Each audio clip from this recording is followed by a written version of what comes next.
So here we are. I've got some cards. They wrote out everything I was supposed to say to you at the top. So introduction, I think that's covered. Good evening everyone and welcome to the Speaker's Corner. I've done that. I'm Garrett Millerick. He did that. So excited to be hosting tonight's showcase. I did that with the general energy I brought on board. It's jam-packed with fantastic comedians and entertainers, delicious food and lots of drinks. We're in for a fantastic night. Absolutely. Garrett interacts with the audience for 5 minutes, does some comedy. 3 minutes, 45 seconds, 8 minutes. Okay, the serious bit. I've got to tell you a little bit about our lovely host, Speaker's Corner. Who here's heard of Speaker's Corner? Okay, do you want to tell us a little bit about them? I'll do it, okay. Speaker's Corner is the leading international speaker bureau who pride themselves on being the friendly and impartial industry experts. They have such breadth of knowledge that no matter how niche your event... Wow. That does sound risque, doesn't it? Okay, so anyone in the room who's got a niche event, these guys, they're your guys. They have the perfect keynote speaker, host, or comedian for you. Or, in the case of myself, all three. Okay, we go on to the third card. As you'll see tonight, Speaker's Corner has the best taste in comedians. They really know their stuff when it comes to comedy and work with everyone, from the biggest names in the business to the up-and-coming rising stars. We genuinely do, I know I was sort of making fun of the cards, but we do genuinely have an absolutely unbelievable lineup this evening. I walked in and just some of my favourite people and favourite comedians in the world, all in that room, eating chicken, ready to come on. I do have to turn that off now. I just have to tell the event organiser. So 5 minutes, I didn't run over, promise. Okay, I'm running over now. Right, let's do it. So, we're going to have a load of comedians come on. I think we've got about seven. Thursday night you're having already. We're kicking off with Daliso Chaponda, who's absolutely fantastic, and the card says he's from the Royal Variety Performance. You know that. QI, and he's a finalist on Britain's Got Talent. You know all this. So what I'm going to do, I'm going to say 3, 2, 1, I'm going to say Daliso's name, and you're going to rip the roof off White City House here this evening. We're going to kick off and start. Sound good to everyone? Yeah. Okay, let's kick off this in style. 3, 2, 1, Daliso Chaponda!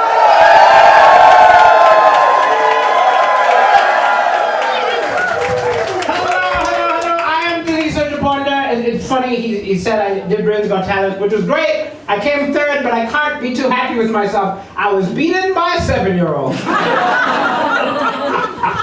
And the person who won, though, did something beautiful. He won £250,000, gave all of it to charity to help underprivileged children. You better be more impressed. I would not have done that. I'm not a monster. I would have given some of the money to help underprivileged women, but that would have been on a 1-by-1.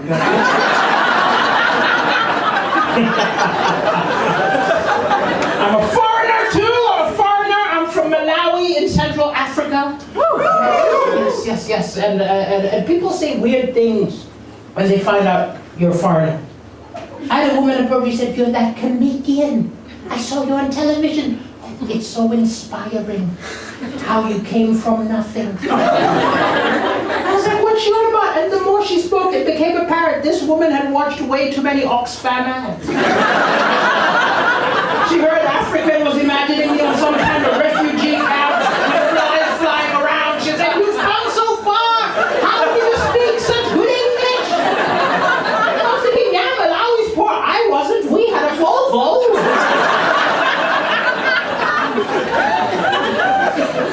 I kind of felt bad letting her know I grew up privileged because she was so excited.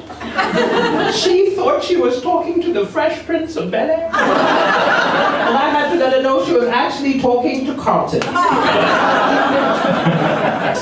But I'm looking for love, gotta get that citizenship in the bag, So I broke up with someone and so I was back on the dating apps. It wasn't working. And I've got a close friend. We've been friends for 20 years. Talk to each other almost every day. Trust each other. Care about each other. We were both single. I started to think maybe we should just upgrade. I don't know if any of you have tried to upgrade a friendship. It's difficult! Oh, these two have tried. It's difficult, isn't it? It's difficult because you're totally honest with your friends. You can't base a relationship on honesty. I found out the hard way because we were talking about the pros and cons of dating each other, and I said a possible problem is I work in the evening. you working today? And she said a possible problem is I'm not attracted to you at all. Ladies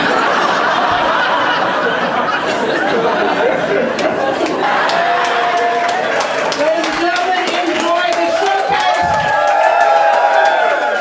I've been Daliso Chaponda and I've got bills to pay, so fucking hire me. Have a very good evening.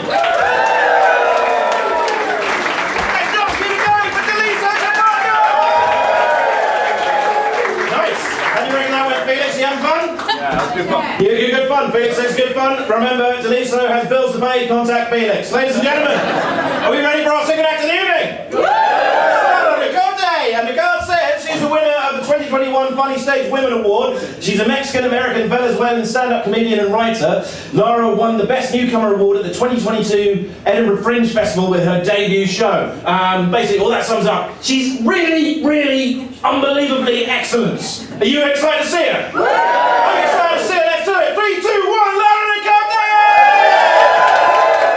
I am 27, born and raised, and I have this hair. I got it because I actually thought I was asexual once for 2 years, and it actually turns out that I just had a weird haircut. And I didn't know that it was the haircut, and I kept getting the haircut, and it was keeping me out of the game in a huge way. So I would look at myself in the mirror, and I was like, I don't know who this person is, but she does not have sex. And she did it for 2 years. Now I'm back in the game. I have a boyfriend. He's wonderful. He's funny, and he's sweet, and he's smart, and he's a writer, and he has no sense of smell. Yeah, that's awesome. I didn't even know that was one of the disabilities that you could pick in a partner. That's really good stuff. As a partner, you can be nasty. There is no limit to how nasty you can be. As a partner, you can be as nasty as you want. Of course, yeah, it's not good to be too nasty, because then you have to live in the nasty too. That part, honestly, you forget about. I forget constantly. Sometimes we're eating and I'm like, I could just fart. I could just fart right now, just fart. Then of course now I have to eat in a car. You know what I mean? And I could have just been eating in clean air. A minute before, I was. You know, and he's in there too, but he doesn't even know. Who am I really pranking? If not just me. Sometimes we're having sex and I'm like, I just fart. But same thing, really. That's going to be mostly bad for me. And I know you're thinking, Lara, but what about the sound of your fart, you deaf-ass bitch?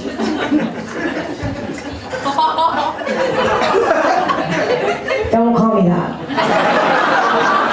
Sorry, I don't like that. Well, how do you know my farts actually, they do not have any sound, okay? I'm being serious, Daliso's dad would never know it was me. Never. They have no sound, I'm serious. It's not like a tree fell in the forest type of situation. Haha. And the sound is there and the joke's actually on me, not at all. My farts, they don't have sound because I have what's called a butt cheek gap. Do you know what this? Hello? You know a butt cheek gap? You have this? You know? It's okay.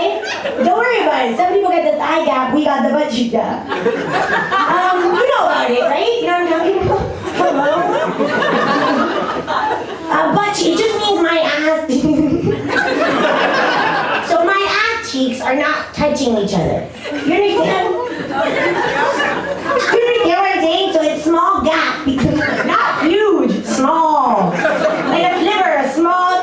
So most of the sounds of people's farts are coming from, we all know this, coming from this stress that the air is going through in order to make it through the cheeks. You know what I'm talking about? This is my impression of most people's farts. Okay.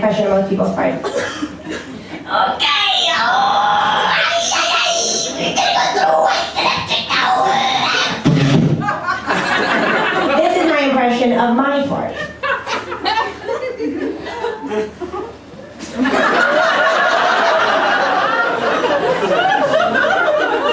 They can go back in if they want. And there's no buffers. Okay, thanks.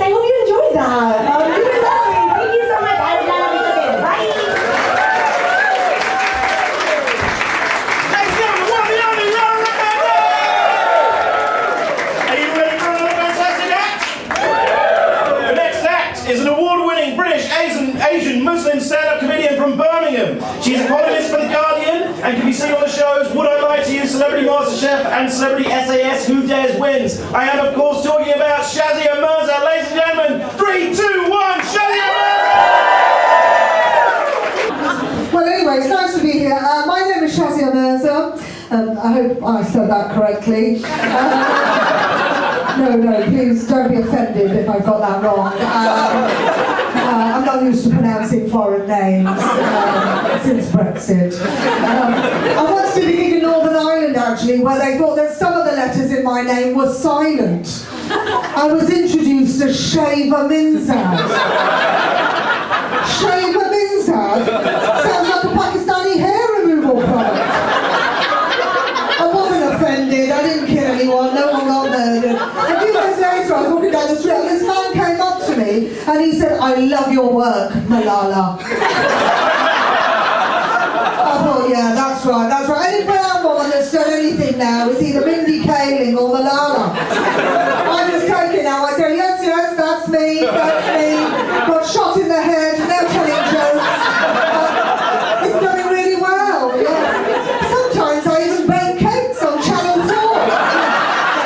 We're all the same woman, aren't we? Well, the BBC are running with that one, aren't they? They go, we've got one. It's a proper one. Headscarf, smiley face, baked cakes, lovely white cakes, Victoria sponge. None of that halal banana bread. Let's put her on everything. One minute she's baking cakes lopsided for the Queen, next minute she's presenting mental health programs. We're reading the news next week on Channel 4. Oh, I've already got one. We've been through some hard times. We had the pandemic, now we've got the cost of living crisis. Not in here, but in the rest of England, people are struggling to get avocados. You might have read about it. You've got to find things to do, otherwise you just get bored and depressed. I mean, what have I been doing really for the past 3 years apart from sitting on the settee in my pyjamas, squeezing my ingrown hairs whilst watching documentaries on Ted Bundy. I watch documentaries on all the world's most dangerous men, Fred West, Harold Shipman, Prince Andrew. It's so strange, I know the royal family, I've met them all. It's crazy, I met the Queen 3 times. It's quite a lot really, isn't it? I mean, she didn't realise she'd met me before. She probably thought I was Lenny Henry. It's very surreal, when you meet the Queen, because I've grown up with this woman all my life. This woman was on the back of my money. I licked this woman's head on stamps every day. I had friends that had snorted cocaine through this woman.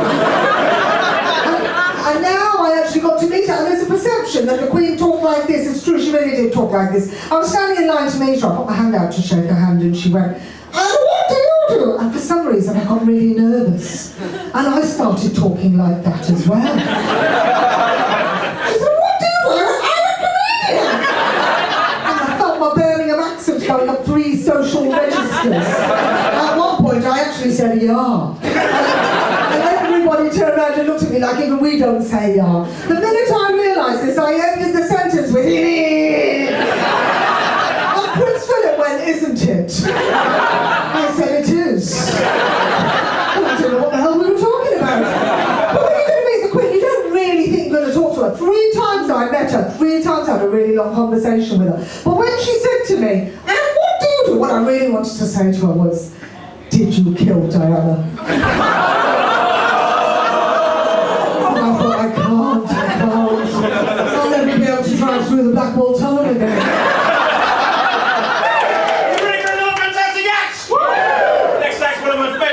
Working in the world today. Her name's Bella Hull. You would have seen her on BBC Stand Up Presents. She's been on Stand Up Sketch Show and Comedy Central, and her last Edinburgh Fringe show was ranked in the top 10 shows of the Edinburgh Fringe by Rolling Stone magazine. 3, 2, 1, it's Bella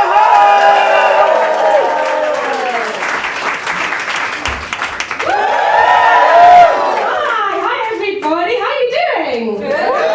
It's so nice to be here, guys. I'd like to introduce myself first of all. My name is Bella Hull, which is actually Italian for beautiful, UK City of Culture 2017.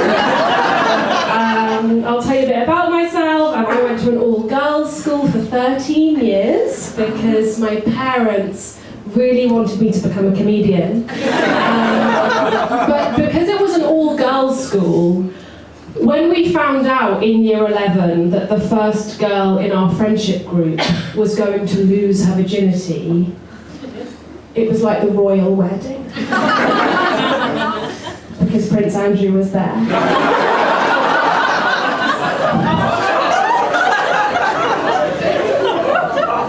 It was actually really scary. We all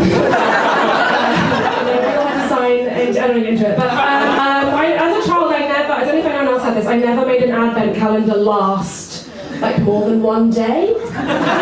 Some years I wouldn't even touch the windows, I just go straight through the roof. Just put out the plastic tray, that's how you know God's not real. So, but I do think I've grown into my body now. I have a boyfriend now. Sorry, and I've been in a relationship for a few years with a very, very pale English man. He's very pale. He's very pink. He's so pink that his pronouns are he, ham. I love him so much. I do think sometimes that he might be the whitest person who's ever been born. And I think that because when he was a teenager, he actually got an award for it. Yeah, it's called Gold Duke of Edinburgh.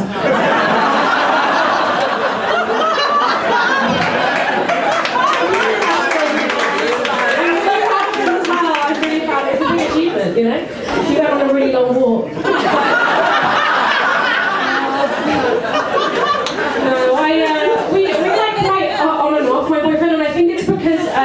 Like sometimes I think he's my soulmate, and then sometimes, I don't know if anyone else has this, sometimes I see him drinking Huel. Do you think my soulmate drinks Huel? You know what I mean? It's sort of asking up to the void. I don't know. It doesn't seem like sort of soulmate's beverage. It's actually a very risky thing, Huel, if you like drink enough of it. Does a lot of people here drink Huel? No. I would, no, okay, one gut. No.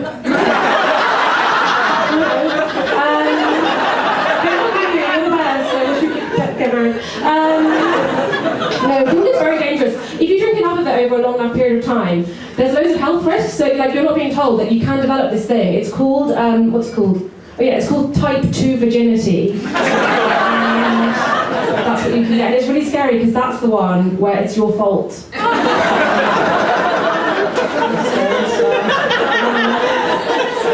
I think about Stephen Bartlett all the time because I'm trying to figure out what's wrong with him.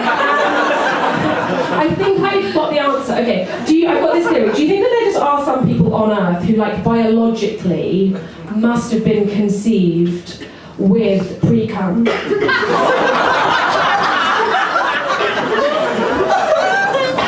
what it is.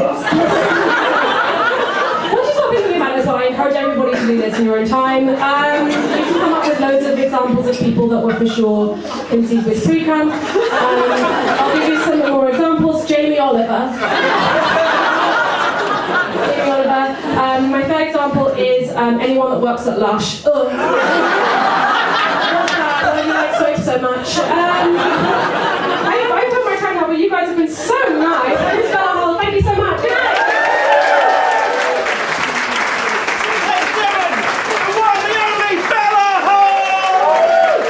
Newcomer winner. He's also a proud member of the Magic Circle. On top of captivating audiences on television and live, he writes for the hosts of incredible ceremonies such as the BAFTAs, the Vogue Women of the Year Awards, and he's here to show you his unique brand of comedy. He's genuinely one of the funniest people I know. Ladies and gentlemen, go wild, go crazy. It's Sam Fletcher!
you. How are you doing? Yeah. Thanks very much for having me. It's an absolute pleasure to be here.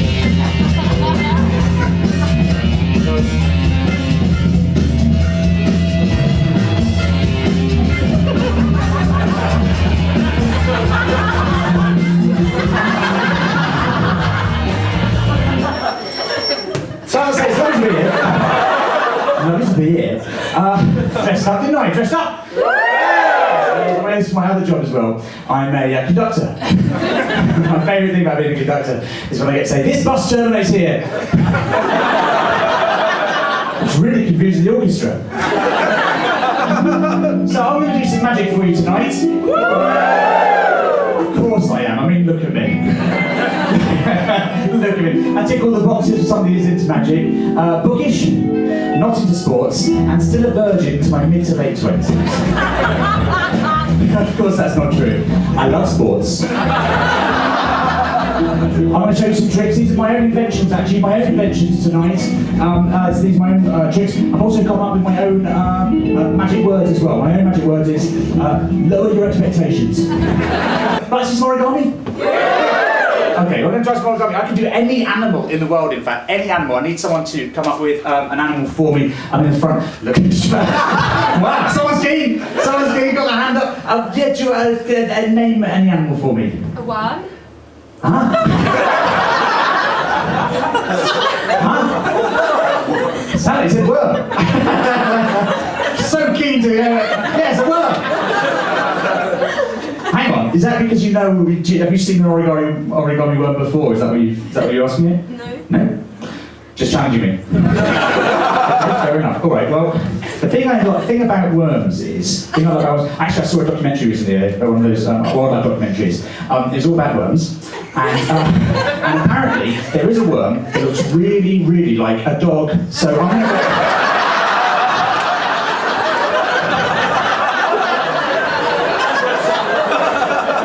going to go for that one. Alright, so, it's got 4 legs, it's weird worm. Right, okay, here we go, worm. Bloody hell, worm. Okay, let's see, I've just got back round in a circle. No, okay, hang on. Worm!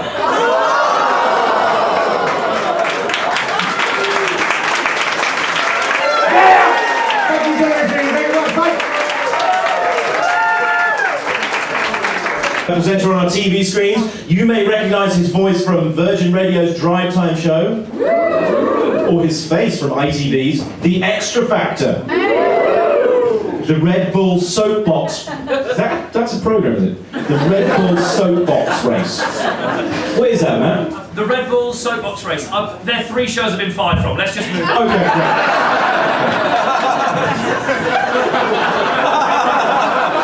So if you'd like to book Matt this evening, he's a model of professionalism. And he's also going on Celebrity Haunted Mansion. Ladies and gentlemen, the one, the only, Matt Richardson!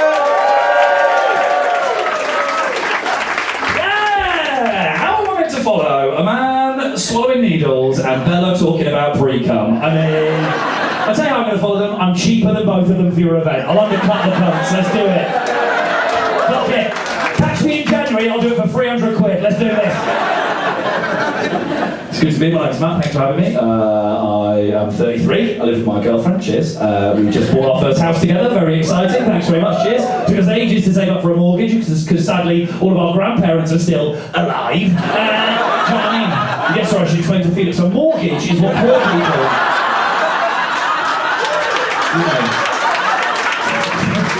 Who actually dad's a farmer, it's more than 3 million there.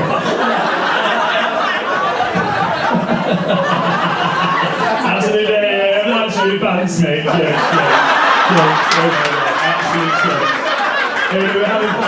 We have to have this here because Felix, this is the furthest into central London he's ever been. If it's not Fulham, it might as well be Clapton. Yeah. So it's lovely to be here at White City House, one of the Soho houses, or as I like to call it, Wetherspoons for cunts. Just bought this house together, yeah. You get to that point, don't you, in your mid-20s with your grandparents, you know, you sort of start looking at them going, yeah, that is enough day trips, let's get this thing fucking moving, shall we, huh? No, put the £5 away. I need a fucking house. That's not enough money anymore. I can't lie. Every time there was a new variant of COVID, I thought, ka-ching. You know, let's do it. We tried everything we could as well to save up money. We moved back in with my parents for a little while. God, that lasted 2 weeks because we came home one day and we heard my parents having sex, which is grim. That's never a nice moment in anyone's life, is it? That's pretty awful. But it didn't really bother me that much. Well, until the third voice kicked in. I did that joke recently in my hometown. My mum and dad were in the audience, right? I stood on stage and went, oh, until the third voice kicked in. My dad stood up in front of everyone and went, that's me he's talking about, what a legend. Was the point I told him that none of the voices were his. You do get heckled at gigs, you know. I've done plenty of corporates in my time, I'm very experienced. Owner Tux, 2.5 to 5k, thank you very much. That's the bracket I'm in. It's hard because you start out, you know, with your friends, you're all in comedy open spots, you're like, what corporate bracket are you going to be in? Fingers crossed for 2.5 to 5, you know. I started out with a man called Ramesh Ranganathan, 25k plus, fuck that guy, you know. I spent the first half of this year supporting him on tour. It is with Reality Check, you know. I'm here performing for you lot, and he has just bought his third Aston Martin, you know. It's wild. Do you know which one's his as well? It's got a wonky headlight. Now, that's right. Love how you can afford it for your dues. Lovely.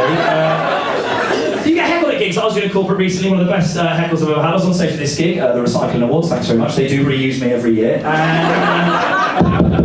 don't want the corporate about it. That's fine. Too late, it's too late, mate. It's too late. Unbelievable, right? I was on stage at this gig, right, and I told the audience there that I'm half Welsh, right? Because I'm half Welsh. I said this to the crowd, and I'm at the back of the room with no hesitation, just went, ha-ho! Sheep shagger! No, I'm only half Welsh. And he went, fine then, you wank off over knitwear. Absolutely so. You even fucking posh crap. A rich clap before. That is absolutely amazing. Yeah. Only working till the trust kicks in. I love that your colleagues buy gilets just to try and be as posh as you. It's phenomenal work over here. Well done, you, sir.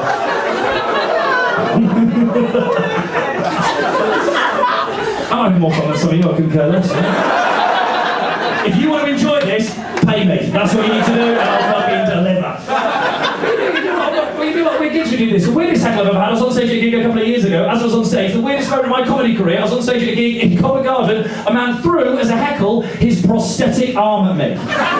Which is not a moment you're prepared for as a comedian. Right? I'm on stage, I'm doing a little joke, it flew out the audience, hit the back wall, fell to the floor. And I was angry someone had thrown something at me. Right? So I pick it up, I look at it, I don't know it's a prosthetic arm, I've never seen one. I look at it and I assume it's a very advanced dildo. Right? And I look at it, I went, who threw this? And the owner was sat in the middle of the room, he looked at me and he went, I did. I went, there we go, I'm getting cancelled, this isn't good. So I'm trying to be as polite as possible. I went, hello sir, lovely to meet you. Can I just ask quickly why you threw your prosthetic arm at me? He went, yeah mate, you can. I don't think you're very good. And I went, okay. And he went, and it looked like you needed a hand. Which is such a... Oh, that's not fair. You can't be offended by that, you'll have to pre-cum, fuck you. Can't pick and choose. It got even weirder. He was so drunk he forgot to take his arm home at the end of the gig. So I now own a prosthetic arm. I'm building an audience member in my house. Yeah, what do you like to call them? Staff. Have a nice evening. Thanks very much. So, ladies and gentlemen, let's have a round of applause for Speaker's Corner and everyone putting it aside.